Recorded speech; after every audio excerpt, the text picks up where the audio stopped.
आप सभी को राधा वल्लभ श्री हरिवंश जय जय श्री राधे। गीता के गूढ़ रहस्यों पे चर्चा का जो सीरीज चल रहा था उसका ये तीसरा वीडियो है। ये चर्चा प्रातस्मरणीय परम श्रद्धेय स्वामी राम सुखदास जी के द्वारा की गई श्रीमद् भगवद गीता की टीका साधक संजीवनी से हम लोग कर रहे हैं। और आज की इस वीडियो में हम ये जानने की कोशिश करेंगे कि भगवान ने संसार की रचना क्यों की, ये सृष्टि करने का भगवान का क्या कारण है। तो इसी को स्वामी राम सुखदास जी महाराज बताते हुए कह रहे हैं कि सृष्टि से पूर्व परमात्मा में मैं एक ही अनेक रूपों में हो जाऊं, ऐसा संकल्प हुआ। इस संकल्प से एक ही परमात्मा प्रेम वृद्धि की लीला के लिए, प्रेम का आदान प्रदान करने के लिए स्वयं ही श्री कृष्ण और श्री जी यानी हमारी श्री राधा इन दो रूपों में प्रकट हो गए। उन दोनों ने परस्पर लीला करने के लिए एक खेल रचा।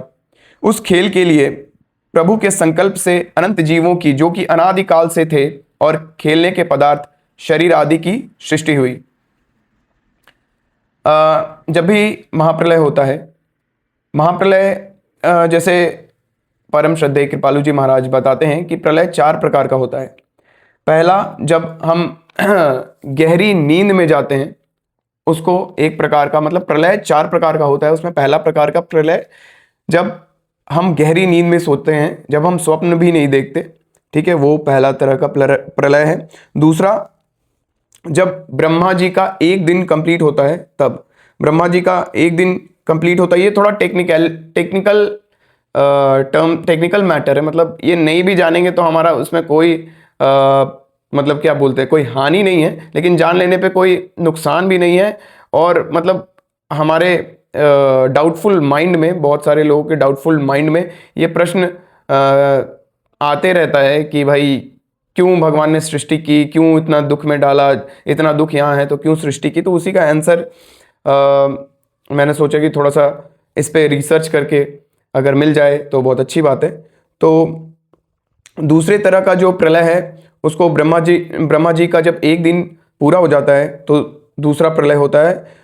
और ब्रह्मा जी का एक दिन 4 अरब 29 करोड़ 40 लाख 18 हजार, हमारे जो वर्ष है 365 डेज का, उसके हिसाब से 4 अरब 29 करोड़ 40 लाख 80 हजार वर्ष जब बीतता है तो ब्रह्मा जी का एक दिन खत्म होता है। इतने ही समय का एक रात भी होता है। तो ब्रह्मा जी का एक दिन जब कंप्लीट होता है तो फिर वो एक प्रलय होता है। फिर इसी तरह जो ये दिन रात बीतने पे अगर ब्रह्मा जी का 100 वर्ष पूरा होता है तब महाप्रलय होता है, ठीक है। ये तीसरा तरह का प्रलय है। और चौथा प्रलय को हम लोग मोक्ष बोलते हैं, मोक्ष या भगवत प्राप्ति, ठीक है। तो ये 4 तरह का प्रलय होता है। तो कृपालु जी महाराज बताते हैं कि महाप्रलय के समय जो भी जीव अपने कर्मानुसार जिस भी जगह पे मौजूद है, जिस भी योनि पे मौजूद है, उसको छोड़ के, उस स्थिति को छोड़ के कारण शरीर, सिर्फ और सिर्फ महाप्रलय के टाइम में जो 3 तरह के शरीर होते हैं, जो हमारा ये जो शरीर है इसको स्थूल शरीर बोलते हैं, और एक होता है सूक्ष्म शरीर जो कि हमारा स्वाप्निक शरीर होता है जिससे हम स्वप्न देखते हैं, ठीक है। और एक तीसरा शरीर होता है अहंकार का जो कि कारण शरीर होता है। कर्ता भाव उसी कारण शरीर के वजह से ही उत्पन्न होता है। तो वो जो तीसरा, हम ज़्यादा आपको कंफ्यूज नहीं करके, वो जो महाप्रलय के समय जिस भी योनि में जीव रहे अपने कर्मानुसार उस योनि को छोड़ के भगवान के महोदर में, भगवान में जाके लीन हो जाता है। मतलब वो अपने कर्म का जो लेखा जोखा उसको रखे हुए, उसका हिसाब किताब रखे हुए भगवान में लीन हो जाता है। और जब भगवान अपने करुणा के दृष्टि से, अब भगवान की जो करुणा शक्ति है, वो जब भगवान की करुणा शक्ति भगवान को ये बताती है कि प्रभु आपके महोदय में बहुत सारे जीव पेंडिंग पड़े हुए हैं, बहुत सारे जीव अपने कर्मानुसार भोगने, कर्मानुसार जो उनका संचित कर्म है, प्रारब्ध संचित है, वो भोग के वो आपको पालें, जीव का कल्याण हो जाए, जीव को भगवत प्राप्ति हो जाए, जीव जो अनंत काल से भगवत प्रेम से वंचित है उसको भगवत प्रेम मिल जाए, यानी कि भगवत प्राप्ति हो जाए, भगवान की प्राप्ति हो जाए। ऐसा भगवान की करुणा शक्ति भगवान को कहती है। तब भगवान फिर से सृष्टि रचना करते हैं और फिर से ये क्रम चलते रहता है। तो ये सब बहुत सारा टेक्निकल मैटर है, ठीक है। तो हमको उतना टेक्निकल मैटर में जाने का उतना मतलब मन नहीं करता, बहुत दिमाग दौड़ा चुके, अब उतना मन नहीं करता मेरे को दौड़ाने का।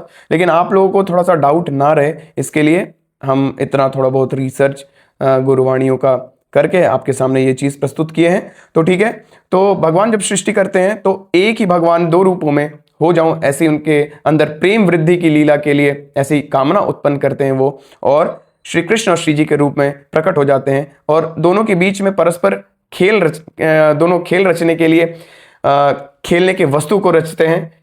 तो खेलने के लिए प्रभु के संकल्प से अनंत जीवों की, जो कि अनादिकाल से प्रभु के महोदर में थे, और खेलने के पदार्थों शरीर आदि की सृष्टि हुई।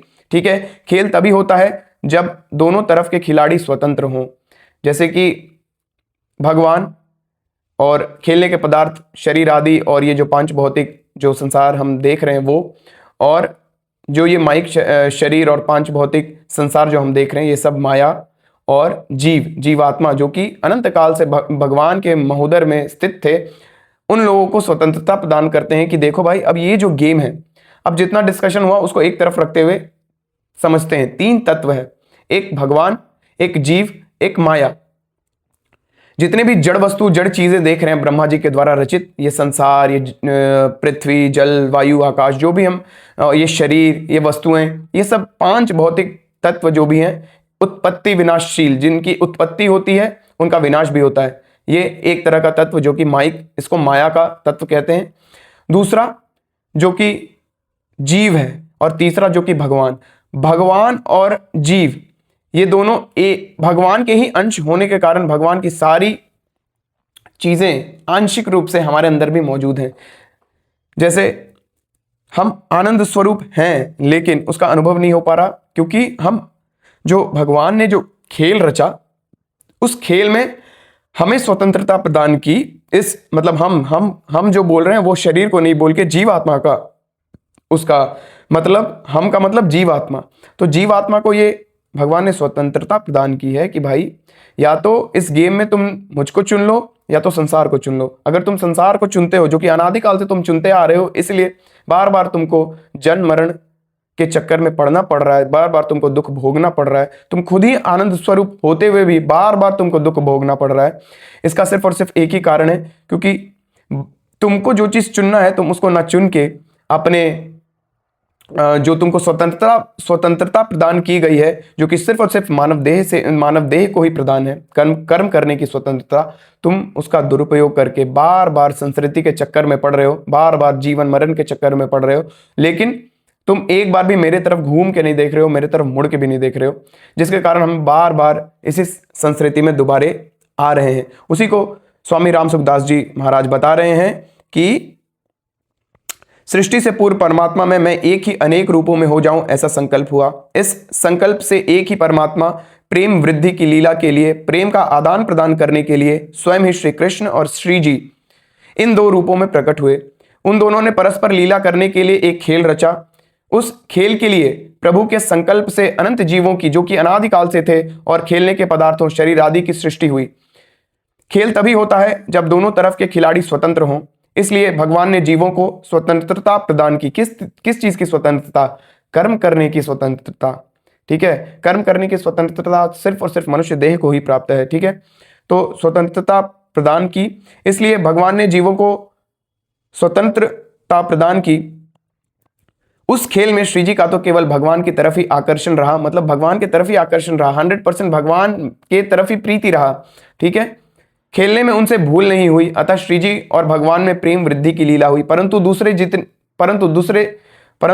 जितने जीव थे, उन सब ने भूल से संयोग जन्य सुख के लिए खेलने के पदार्थों, उत्पत्ति विनाशशील प्रकृति जन पदार्थों के साथ अपना संबंध मान लिया, जिससे वे जन्म मरण के चक्कर में पड़ गए। अगर और इसको हम थोड़ा सिंपल करके समझाएं तो भाई, जब से भगवान है तब से जीवात्मा है। जीवात्मा अनंत काल से दुख भोग रहा है।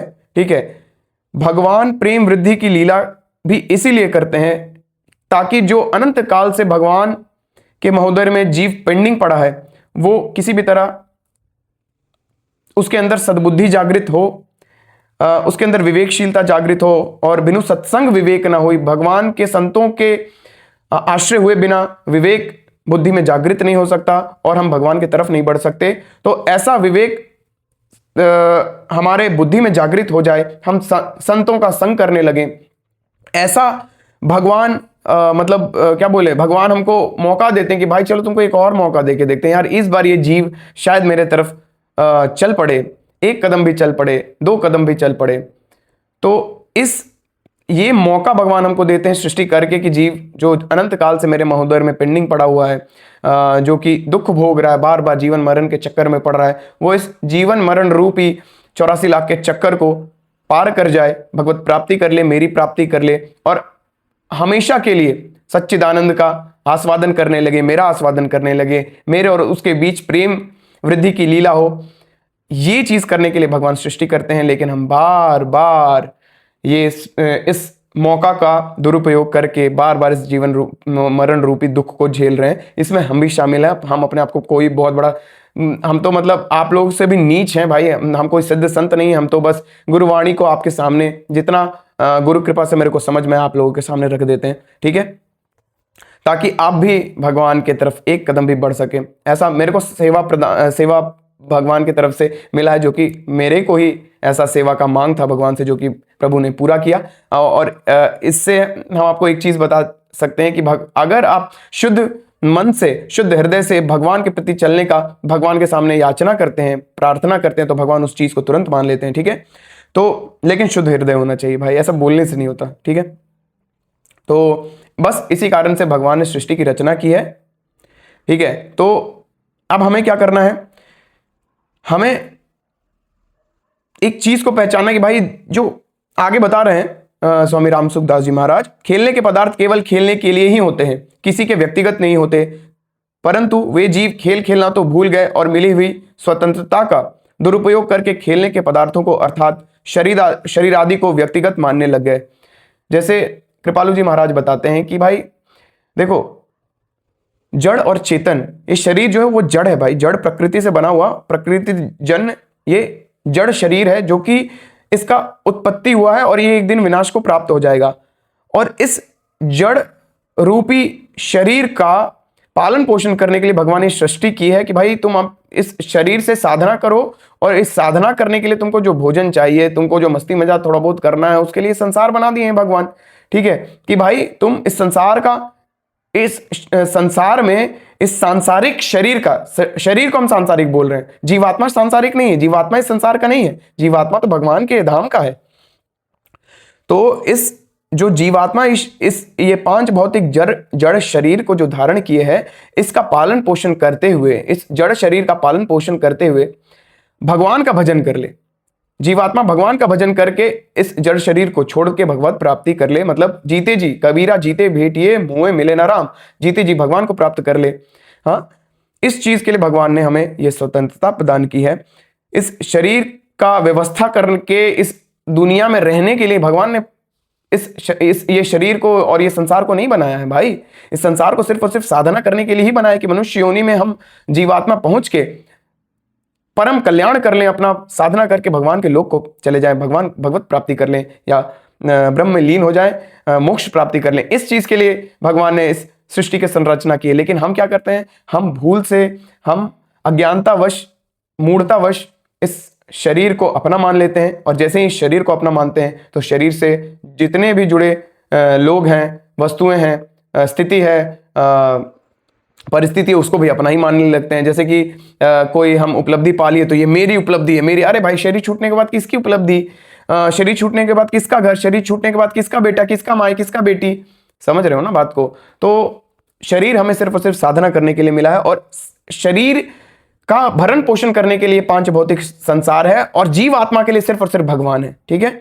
तो खेलने के पदार्थ केवल खेलने के लिए ही होते हैं। खेलने के पदार्थ मतलब क्या, भगवान खेलने के लिए, भगवान का ये जो माया जनित खेल है, जिसमें कि जीव आ रहा है और जीव को ये चुनना है कि हमको चुन लो या फिर से संसार को चुनो, संसार को अज्ञानतावश चुनोगे तो बार बार इसी खेल में, इसी 84 लाख के चक्कर में पिसते चले जाओगे। तो इस खेल से बाहर निकलने के लिए हमें क्या करना है, हम जो विमुख होके संसार की तरफ भाग रहे हैं, हमें सत्संग करके, संत जनों का संग पाके, संत जनों के चरण आश्रित होके, उनके चरण धूलि को मस्तक पर धारण करके हमें भगवत भगवान की ओर आगे बढ़ना है, ठीक है।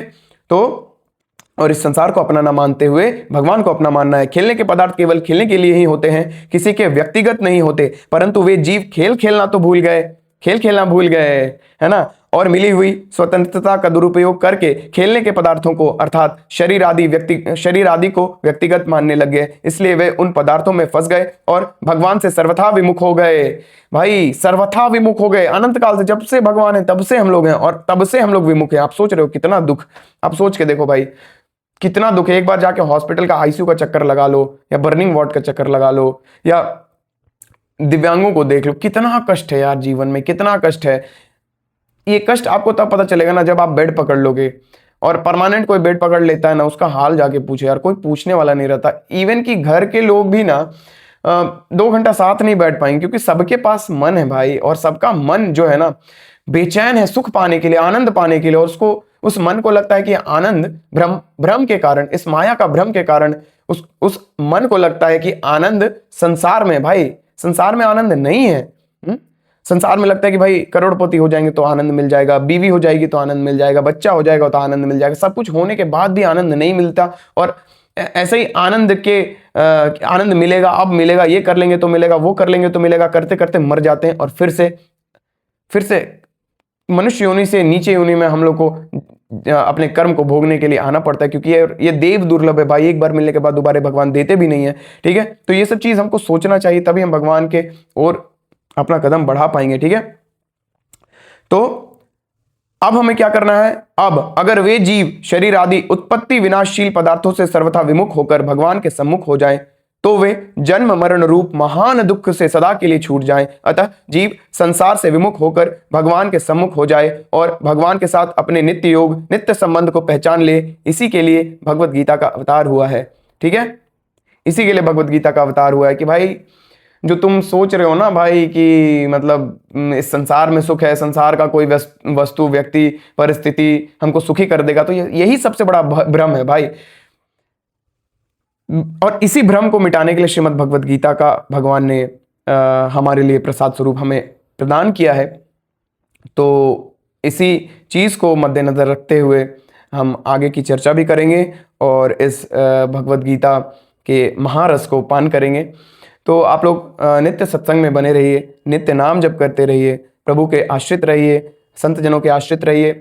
और क्या कहें यार, आजकल बहुत बड़ा खतरनाक समय देखने को मिल रहा है भाई, कि मतलब क्या हो रहा है, मतलब भगवान की तरफ हम लोग, पता नहीं मेरे पे कैसे अहितु की कृपा, इतना बड़ा कृपा हो गया भगवान का, नहीं तो पता नहीं हम किस जंजाल में पड़े थे। अगर हम आपको अपना एक्सपीरियंस बताएं ना भाई, मतलब क्या बोले, इतने ज्ञानी हैं लोग कि समझते हैं ये सब चीज़ बहुत छोटा है भाई। देखो अब मेरा एक्सपीरियंस अगर सुनोगे तो भाई, कचड़ा से भी महाकचड़ा है भाई ये संसार का सुख, जो कि हमें अनंत काल से उस परम आनंद से वंचित किए रखा है भाई। वो आनंद जिसका हम लेश मात्र भी अनुभव कर लें तो भाई मतलब क्या बोले, मजा ही मजा, फिर क्या हमें कोई बांध सकता है। और सांसारिक दुख जितना भी है ना हमारे जीवन में, वो सिर्फ और सिर्फ किस वजह से भाई, दुख किस वजह से, इसी वजह से ना कि भाई हमारा सांसारिक काम नहीं बन पा रहा है, हमारा बेटा हमारे अनुसार नहीं चलता, हमारा बात नहीं मानता, गलत आचरण करने लग गया है, बेटी गलत आचरण करने लग गई है, पत्नी मेरे पे डांटती है, मेरे बात नहीं मानती है, मेरा कोई नहीं सुनता है, मेरा पैसा डूब गया, मेरा बिजनेस डूब गया, यही सब बात का ना चिंता है भाई। और क्या है बताओ, जो संसार हमको मिला था भगवत भजन करने के लिए, हम ये सब आलतू फालतू चीजों में फंस के, ये सब आलतू फालतू चीजों का चिंता करके अपने आप को, शरीर को मानसिक शारीरिक आध्यात्मिक रूप से बर्बाद करके, छिन्न भिन्न करके बर्बाद कर देते हैं। भगवान इतना करुणा करके ये शरीर दिए और हम इसको इस फालतू चीज में बर्बाद करते हैं, तो क्यों ही दें वो दोबारा ये शरीर। उनका तो ये विधान है कि भाई ऐसा गलती करोगे तो दोबारा देंगे नहीं। श्री कृष्ण तो एकदम नहीं देंगे। श्री जी अगर करुणामय स्वरूप अगर एक बार भी हृदय से श्री जी से प्रार्थना की हो तो भाई तुमको तो 100% तुमको नेक्स्ट जन्म में मनुष्य शरीर मिलेगा ही मिलेगा। लेकिन अगर नहीं है श्री जी का आश्रय, श्री जी का आश्रय नहीं लिए हुए हो, तो भाई भगवान श्री कृष्ण इतने दयालु, इतने करुणामय है नहीं जितना हम सोच ले रहे हैं ना। जितने आड़े तिरछे वो दिखते ना, उतने आड़े तिरछे वो हैं भी, ठीक है। तो आप लोग इस बात को सीरियसली लें और भजन मार्ग में आगे बढ़ना है तो संत जन का, गुरुजन का चरण आश्रय तुरंत ले लें, नाम जप, नित्य नाम जप करिए। इसी मंगल कामना के साथ आप लोग उससे नेक्स्ट वीडियो में मिलेंगे, जो कि वो चौथा वीडियो होगा गीता पे, गीता के गूढ़ रहस्यों पे चर्चा का। तो तब तक के लिए आप सभी को राधा वल्लभ श्री हरिवंश, जय जय श्री राधे। नित्य नाम जप करते रहिए भाई, नहीं तो कोई नहीं बचाने वाला है, भजन ही साथ जाएगा, भजन ही साथ जाएगा। ठीक है, नेक्स्ट वीडियो में मिलते हैं।